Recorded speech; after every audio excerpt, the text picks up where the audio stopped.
हाँ भाई, प्यारे बच्चों, हम लोग जो है ग्रेविटेशन डिस्कस कर रहे हैं। ग्रेविटेशन में जो आज का टॉपिक है वो है हमारे पास में ग्रेविटेशनल फील्ड। लास्ट लेक्चर में हम लोगों ने जो है ग्रेविटेशन के बारे में डिस्कस किया था कि अ, जो ग्रेविटी है वो डेप्थ पे जाने पे, हाइट पे जाने पे, अर्थ के रोटेशन होने से किस प्रकार से इफेक्टेड होती है। आज हम लोग डिस्कस करने वाले हैं ग्रेविटेशनल फील्ड के बारे में। बच्चों, हम लोग ये जानते हैं कि अर्थ जो है वो अपने चारों तरफ किसी भी ऑब्जेक्ट की प्रेजेंस को फील करती है। दैट मीन्स यदि हमारे पास कोई पत्थर है, कोई बॉल है, यदि हम उसको एक सर्टेन हाइट से बिना किसी फोर्स लगाए छोड़ देते हैं, तो हम लोग ये जानते हैं कि अर्थ उसके ऊपर एक फोर्स लगाती है और उसको अपनी तरफ खींच लेती है। ये जो फोर्स लगाती है अर्थ, इस फोर्स का हम लोगों ने एक नाम दिया हुआ है ग्रेविटेशनल फोर्स। क्वेश्चन ये आता है कि क्या अर्थ सबके सब ऑब्जेक्ट के ऊपर फोर्स लगाती है? तो आंसर है हाँ। ऑब्जेक्ट कुछ भी हो, उसकी शेप और साइज के ऊपर ग्रेविटेशन फोर्स जो इफेक्ट नहीं करता है। हर एक ऑब्जेक्ट को अर्थ अपनी तरफ खींचने की कोशिश करती है, उसके सेंटर की तरफ खींचने की कोशिश करती है। हम लोग ये देखते हैं कि ग्रेविटेशन का जो फोर्स है उसकी value place to place different है। जैसे कि हम लोगों ने एक अर्थ सरफेस के पास में एक इतनी दूर, यहाँ से लेके यहाँ तक इतनी दूर एक M1 नाम का ऑब्जेक्ट रखा। इस ऑब्जेक्ट के ऊपर हम लोगों ने देखा कि अर्थ कितना फोर्स लगा रही है। तो हम लोगों ने एक फोर्स मेजरमेंट करने का जो इंस्ट्रूमेंट है वो हम लोगों ने इस ऑब्जेक्ट के ऊपर लगाया। दैट मीन्स M1 के ऊपर लगाया और हम लोगों ने फोर्स की वैल्यू कैलकुलेट कर ली। उसी प्रकार हमारे पास एक M2 नाम का ऑब्जेक्ट है जो अर्थ सरफेस से इतनी दूर है। उसके ऊपर अर्थ ने एक फोर्स लगाया हुआ है, ग्रेविटेशन फोर्स। हम लोगों ने वहाँ पे फोर्स की वैल्यू कैलकुलेट कर ली। इसी प्रकार से हम लोगों ने यहाँ पे वैल्यू कैलकुलेट करने की कोशिश की। हम लोगों ने M3 पे एक इंस्ट्रूमेंट के थ्रू वैल्यू कैलकुलेट कर ली कि M3 के ऊपर टोटल कितना फोर्स लग रहा है। तो जब हम लोगों ने तीनों वैल्यू कैलकुलेट की, M1 के ऊपर, M2 के ऊपर और M3 के ऊपर, तो हम लोग ये देखते हैं कि इन तीनों के ऊपर जो लगने वाला जो फोर्स है वो हमारे पास में अलग अलग अलग है। तो ऐसा क्यों हो गया? तो आंसर है, तीनों की जो लोकेशन थी, M1 की, M2 की और M3 की, तीनों की लोकेशन हमारे पास में अलग अलग है। तो हम लोगों ने सोचा कि अर्थ जो है यदि किसी चीज़ को अपनी तरफ खींचती है तो कुछ ऐसा जो अदृश्य चीज़ होगी, नॉन विजिबल होगा, जो हमको दिखता नहीं है लेकिन उसकी प्रेजेंस जो है वो होती है। तो हमने बोला कि अर्थ जो है अपने चारों तरफ एक फील्ड बना के रखी हुई है, और वो जो फील्ड है, क्योंकि वो अर्थ के ग्रेविटेशन फोर्स ने बनाई है, इसलिए उस फील्ड का हम लोग नाम दे देंगे ग्रेविटेशनल फील्ड। तो M1 के ऊपर अर्थ की कुछ फील्ड होगी, ग्रेविटेशनल फील्ड। M2 के ऊपर कुछ फील्ड होगी और M3 के ऊपर कुछ फील्ड होगी। आंसर है कि ये फील्ड काम कैसे करती है। तो बच्चों, हम लोग ये जानते हैं कि फील्ड का मतलब वो होता है जहाँ तक हमारी पहुँच है, जहाँ तक हमारी पहुँच है। जैसे कि एक मकड़ी जो है अपना जाला बनाती है, स्पाइडर जिसको बोलते हैं, तो उसने जितने एरिया में अपना जाला बनाया हुआ है वो उस मकड़ी का फील्ड हो गया। क्योंकि उस जाले के अंदर यदि कोई भी इंसेक्ट आता है तो मकड़ी क्या करेगी? इंसेक्ट उसके अंदर फंस जाएगा और मकड़ी उस इंसेक्ट को अपनी तरफ खींच लेगी। उसी प्रकार एज्यूमिंग किया गया कि जो अर्थ है वो भी अपने चारों तरफ मकड़ी के जाले की तरह जो है लाइनें फैला के रखी होगी, और ये जो लाइनें हैं इनको हम लोगों ने बोल दिया ग्रेविटेशनल फील्ड लाइंस। तो हम यदि ये देखें कि अर्थ के पास जो होगा वहाँ पे जो लाइनें होंगी वो ज़्यादा होंगी। जैसे जैसे हम लोग अर्थ से दूर जाते जाएंगे ये जो लाइनें हैं ये कम होती जाएंगी। जैसे कि मकड़ी का जाला होता है, मकड़ी का जाला जो है वो दूर जाता जाएगा मकड़ी जहाँ के सेंटर से, तो जाला क्या बोलते हैं हम लोग, थोड़ा सा स्प्रेड होता जाएगा, फैलता जाएगा, चौड़ा होता जाएगा। लेकिन जैसे जैसे सेंटर की तरफ जाएंगे तो जाला जो है वो हमारे पास में नैरो होता जाएगा, पास पास में होता जाएगा। ठीक है। उसी प्रकार से ये माना गया कि जो अर्थ की फील्ड है वो हमारे पास में नियर द अर्थ जो होगी वो स्ट्रोंग होगी, वहाँ पे ग्रेविटेशनल फील्ड लाइंस जो होंगी वो ज़्यादा होंगी। तो यदि ज़्यादा ग्रेविटेशनल फील्ड लाइंस होंगी तो ग्रेविटेशनल फील्ड लाइन ज़्यादा होने के कारण जो फोर्स की वैल्यू होगी, ग्रेविटेशनल फोर्स की वैल्यू होगी वो ज़्यादा हो जाएगी। इसलिए हम लोग ये देखते हैं कि M3 के ऊपर फोर्स जो है वो ज़्यादा लगता है M1 M2 के कंपैरिजन में। ठीक है। तो हम लोगों ने क्या कंक्लूजन निकाला कि अर्थ जो है एक फील्ड बना के रखती है और वो फील्ड किसी भी ऑब्जेक्ट को अर्थ के द्वारा लगाया गया जो ग्रेविटेशनल फोर्स है उसकी हेल्प से अर्थ उस ऑब्जेक्ट को अपनी तरफ खींचने में मदद लेती है। तो वी कैन से दैट कि earth has a gravitational field. उम्मीद है समझ में आया होगा कि अर्थ के पास में क्या है, एक ग्रेविटेशनल फील्ड है जिसकी हेल्प से वो चीज़ों को अपनी तरफ खींचने में हेल्प करती है, मदद लेती है। तो जितनी फील्ड कम होती जाएगी, जैसे मान लीजिए यहाँ पे एक नंबर ऑफ फील्ड काउंट करूँ तो 1 2 3 4, यहाँ पे फील्ड काउंट करूँ तो 1 2, यहाँ पे फील्ड काउंट करूँ तो 1, तो हम लोग ये कह सकते हैं कि यहाँ पे एक फील्ड ज़्यादा है, मतलब कि यहाँ पे ग्रेविटेशनल फील्ड लाइन ज़्यादा है, तो यहाँ पे जो इंटेंसिटी होगी किसी चीज़ को खींचने की, ताकत जो होगी किसी चीज़ को खींचने की वो ज़्यादा होगी।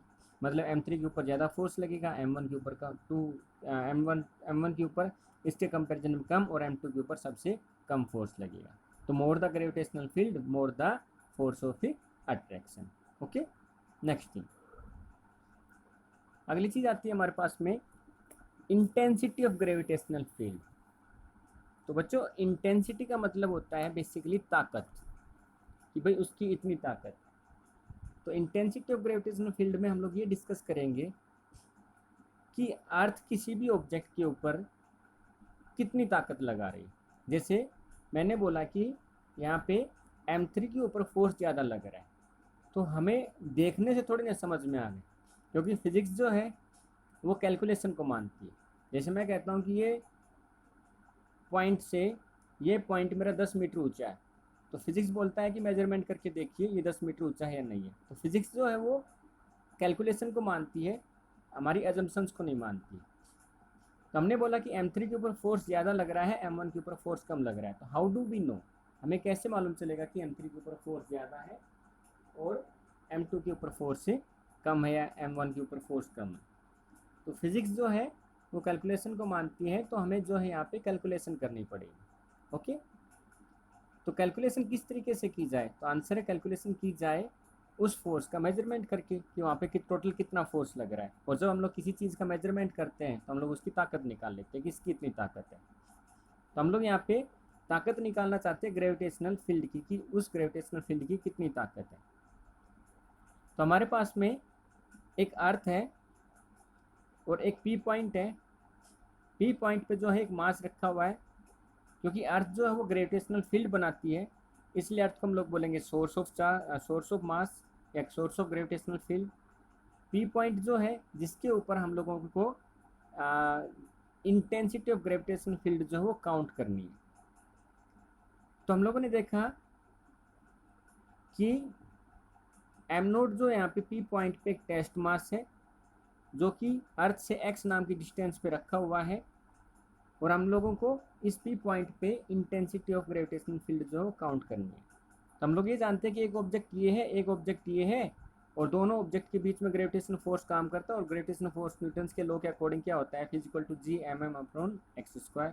यहाँ पे कैपिटल M जो मास ऑफ अर्थ है और स्मॉल m नोट जो है वो टेस्ट मास है। मान लीजिए इसको थोड़ा सा हम लोग हट के समझें, तो मान लीजिए एक पॉइंट हमारे पास ये है, एक पॉइंट P है और एक पॉइंट यहाँ कहीं है, मान लीजिए 3 पॉइंट है। तो हम लोग ये देखते हैं कि ये वाला जो पॉइंट है जिसका मास है मान लीजिए 4 kg और उसके ऊपर 16 न्यूटन का फोर्स लग रहा है, तो यदि हम ये कहें कि इसके ऊपर 1 kg पे कितना न्यूटन का फोर्स लगा, तो हम लोगों ने निकाला कि मास पर केजी जो है वो निकाल लीजिए कितना फोर्स लग रहा है, मतलब कि फोर्स अप्लाइड ऑन पर केजी मास। तो हम लोगों ने देखा कि 4/16, तो फोर्स पर यूनिट मास कितना आ जाएगा, 1 kg पे 4 न्यूटन का फोर्स लग रहा है। तो इसी प्रकार से यदि हम लोग इस पॉइंट पे निकालना चाहते हैं तो हम लोग क्या निकालेंगे, कितना इसके ऊपर मास है और कितना इसके ऊपर फोर्स लग रहा है। तो जितना फोर्स की वैल्यू आ जाएगी वो हमारे पास में इंटेंसिटी ऑफ ग्रेविटेशनल फील्ड जो वो निकल के आ जाएगी। समझते हैं कैसे। एक और एक्सपेरिमेंट, एक और देखिए कैलकुलेशन। जैसे बच्चों हमारे पास एक और पॉइंट है, मान लीजिए यहाँ पे 60 न्यूटन का फोर्स लग रहा है, 4 kg का मास है। तो हम लोगों ने डिवाइड किया तो 1 kg पे कितना फोर्स लगा, 4 न्यूटन का। मान लीजिए हमारे पास में एक और पॉइंट है यहाँ पे, उसके ऊपर 15 न्यूटन का फोर्स लग रहा है और 3 kg उसका मास है। तो 1 kg पे कितना लगा, 5 न्यूटन का फोर्स लगा।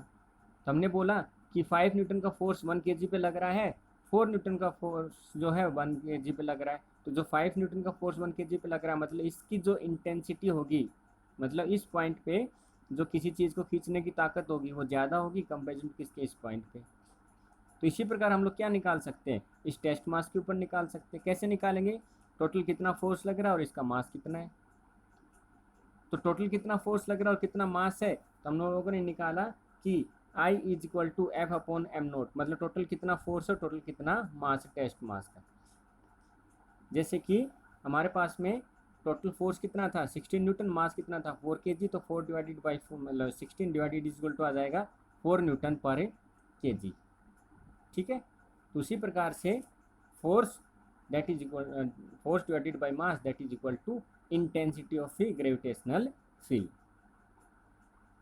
इसको रिप्रेजेंट करने का जो हमारे पास में तरीका है that is equal to I, क्योंकि हर चीज़ को हम लोगों को फिजिक्स में रिप्रेजेंट करना पड़ता है। तो इंटेंसिटी ऑफ ग्रेविटेशनल फील्ड है, उसको रिप्रेजेंट करने का तरीका हमारे पास में आई। तो हम लोग ये कह सकते हैं कि जिस जिस पॉइंट पे फोर्स पर यूनिट मास ज़्यादा होगा उस पॉइंट पे इंटेंसिटी ऑफ ग्रेविटेशनल फील्ड ज़्यादा होगा।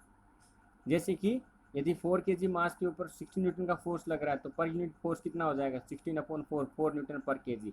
यदि 3 kg मास पे 15 न्यूटन का फोर्स लग रहा है तो पर यूनिट मास फोर्स कितना आ जाएगा, 15/3 that is equal to 5 newton पर kg। तो ये जो पॉइंट है intensity of gravitational will be high at this point.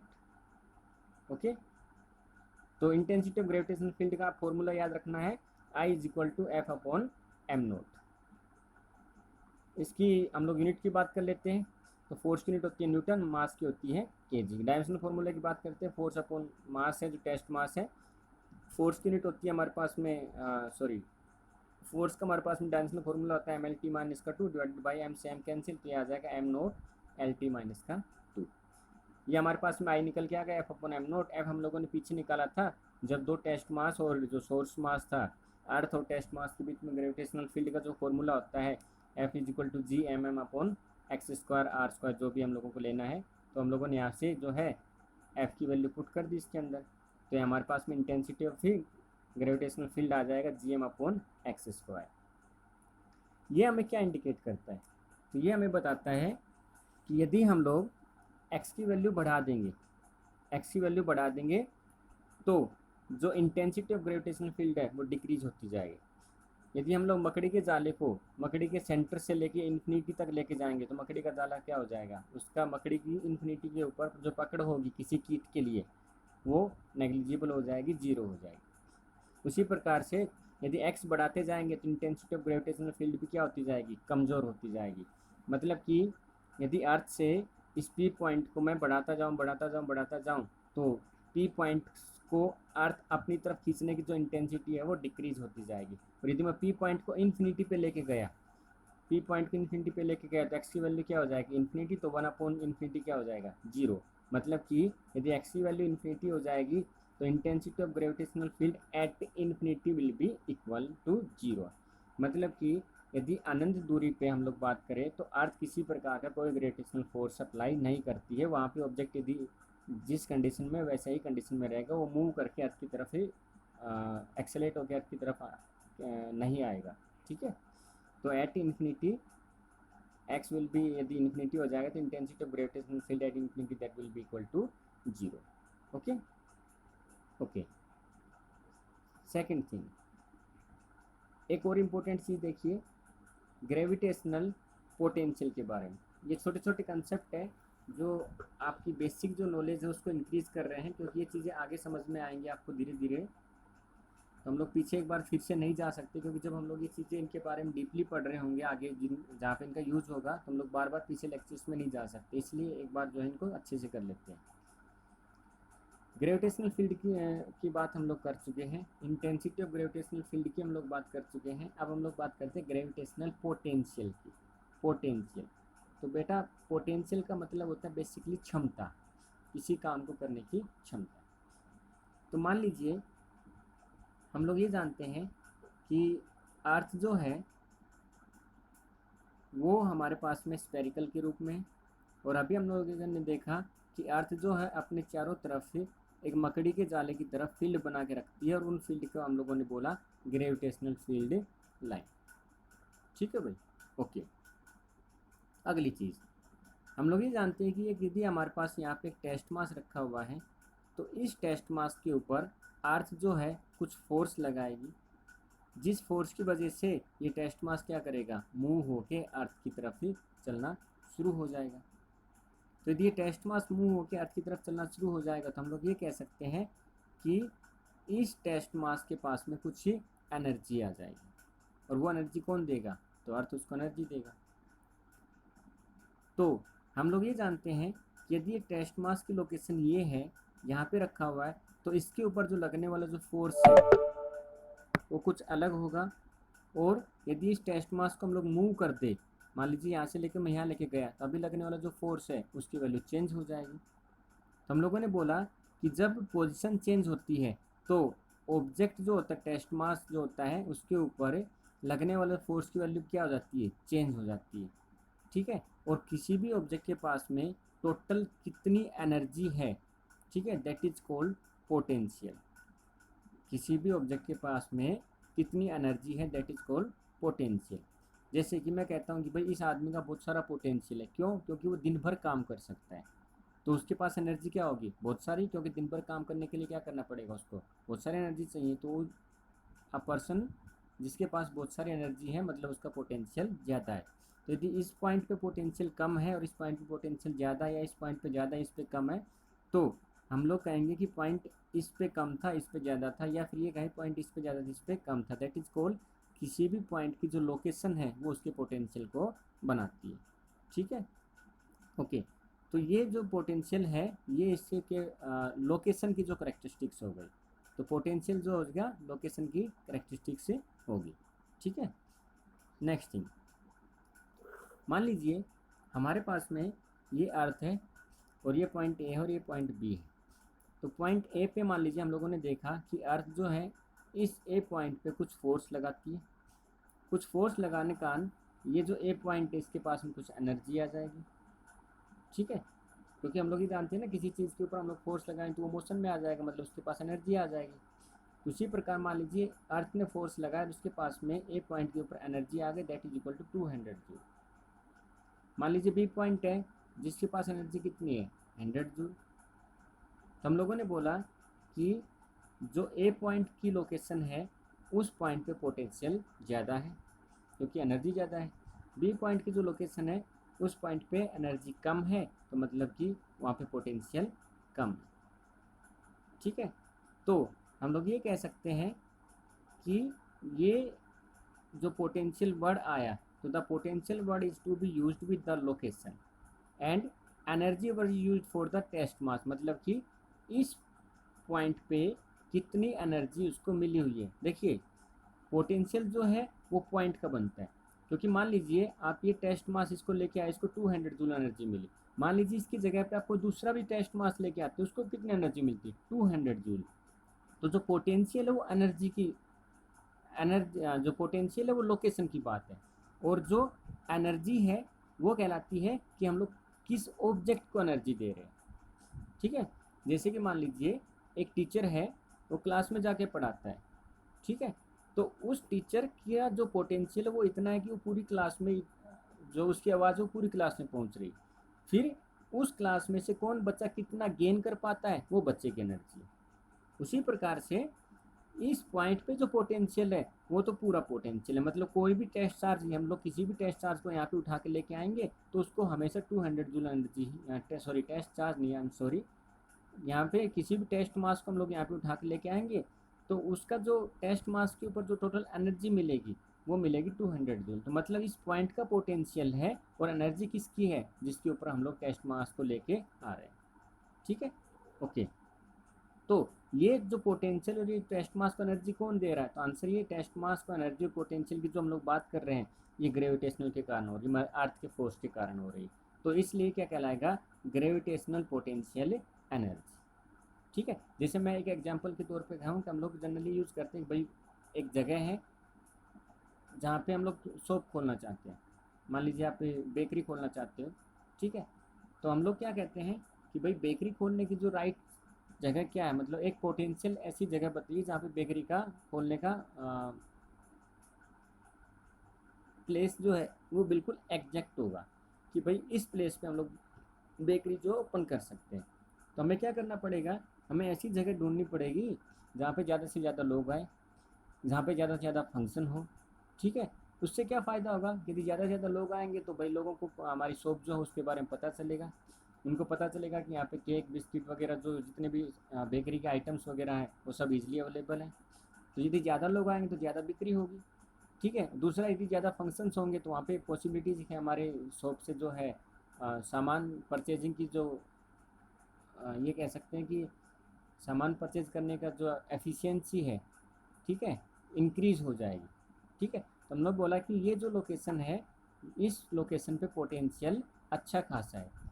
तो लोकेशन पे चाहे हम लोग उस लोकेशन पे बेकरी दुकान मैं खोलूँ या कोई और खोले या कोई भी खोलेगा, ठीक है, तो उस लोकेशन पे जो पोटेंशियल है बेकरी बेचने का वो मैक्सिमम। तो पोटेंशियल किसके बारे में हुआ, लोकेशन के बारे में।